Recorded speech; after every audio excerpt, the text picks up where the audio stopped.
एक प्राचीन कहावत है, जो पेड़ तेज हवाओं में झुकता है वही बचा रह जाता है।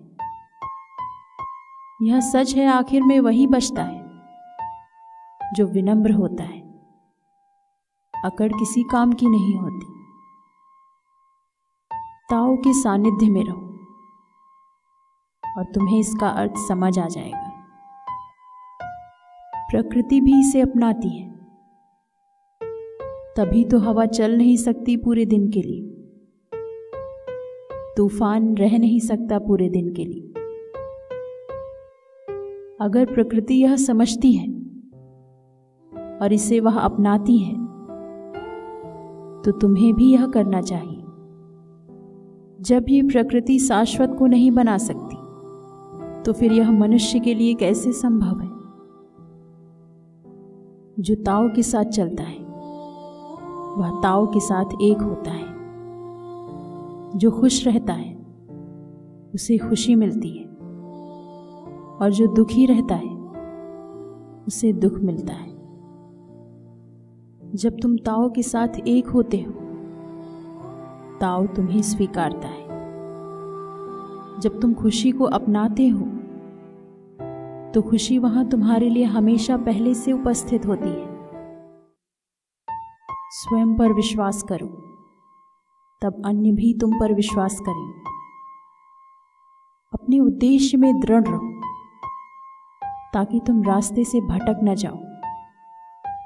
खुद की गति को समझो। अगर तुम कहीं भी जाना चाहते हो, खुद पर ध्यान मत दो, अगर चाहते हो कि लोग तुम पर ध्यान दें। कोई भी उनका आदर नहीं करता जिनके पास हमेशा बहाने होते हैं। कोई भी उनको श्रेय नहीं देता जो खुद ले लेते हैं। जो अपना बखान स्वयं करते हैं, उनके पास देने को और कुछ नहीं होता। ताओ के संदर्भ में ये होते हैं ढोंगी और हद से ज्यादा रखने वाले। वे नहीं लाते कभी भी खुशियां। जो ताओ के साथ एक हैं, वे ऐसों का अनुसरण नहीं करते। कई बार आप आगे बढ़ते हैं, या कई बार आप पीछे रहते हैं। कई बार आप खुद को बढ़ाते हैं, या कई बार आप स्थिर रहते हैं। कई बार आप सुदृढ़ होते हैं, तो कई बार आप कमजोर होते हैं। कई बार आप ऊपर होते हैं, तो कई बार आप नीचे भी होते हैं। एक साधु मुनि सदा साधारण जीवन व्यतीत करता है, अधिकता से परहेज करते हुए। पूर्ण अभ्यास के द्वारा तुम आ जा सकते हो बिना कोई छाप छोड़े। बोल सकते हो लगातार बिना लड़खड़ाए। हल कर सकते हो गणित के कठिन प्रश्नों को मुंह जबानी। दरवाजा बना सकते हो बिना ताले का, जिसे कोई खोल नहीं पाएगा।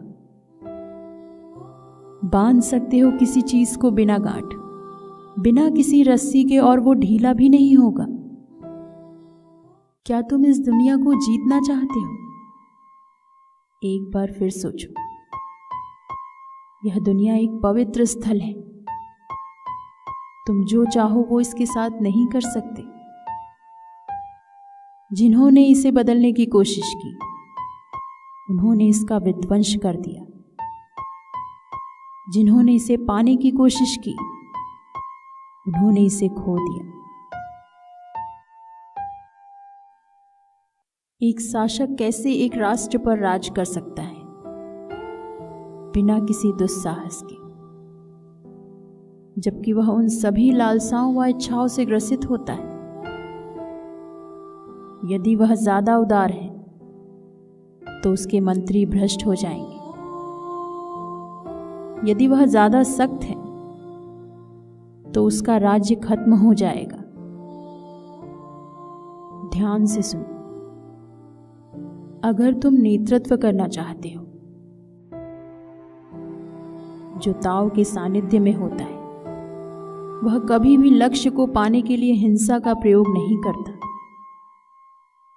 हिंसा हमेशा कुछ बुरा ही लौटाती है, उससे कुछ बुरा ही होता है।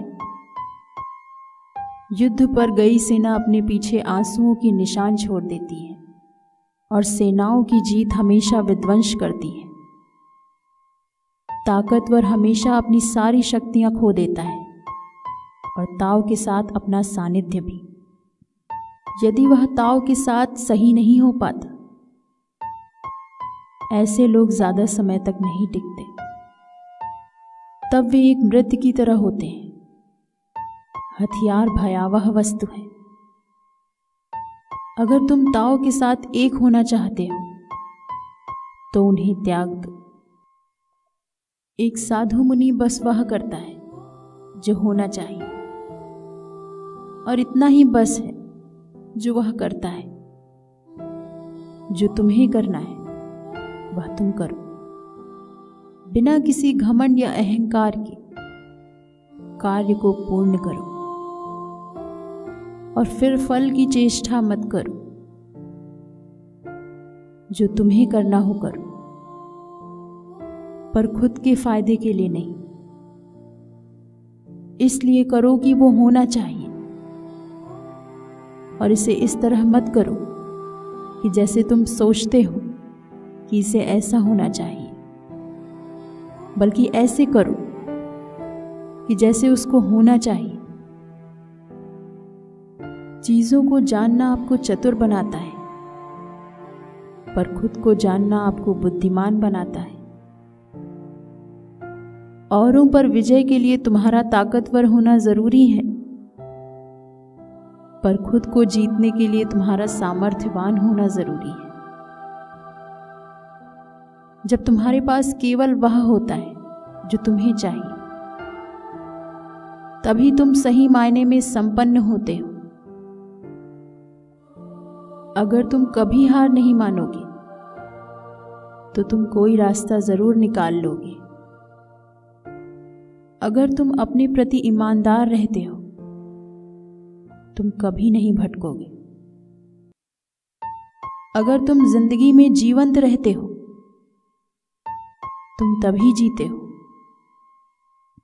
एक साधु मुनि अपने हृदय को समझता है और अपने मार्ग से कभी भ्रष्ट नहीं होता। कई आकर्षक चीजें उसका ध्यान भटकाने का प्रयास करती हैं, किंतु वह शांत और निर्लिप्त बना रहता है। साधु मुनि होते हैं सभी की मदद के लिए और जरूरत पड़ने पर सभी को अनदेखा करने के लिए। वे चीजों का उपयोग बुद्धिमत्ता के साथ करते हैं और कुछ भी बेकार जाने नहीं देते। कुछ लोग इसे कहते हैं अपने आत्म प्रकाश का अनुसरण करना। अच्छे लोग दूसरों को अच्छाई सिखाते हैं, क्योंकि उनके अंदर क्षमता होती है अच्छा करने की।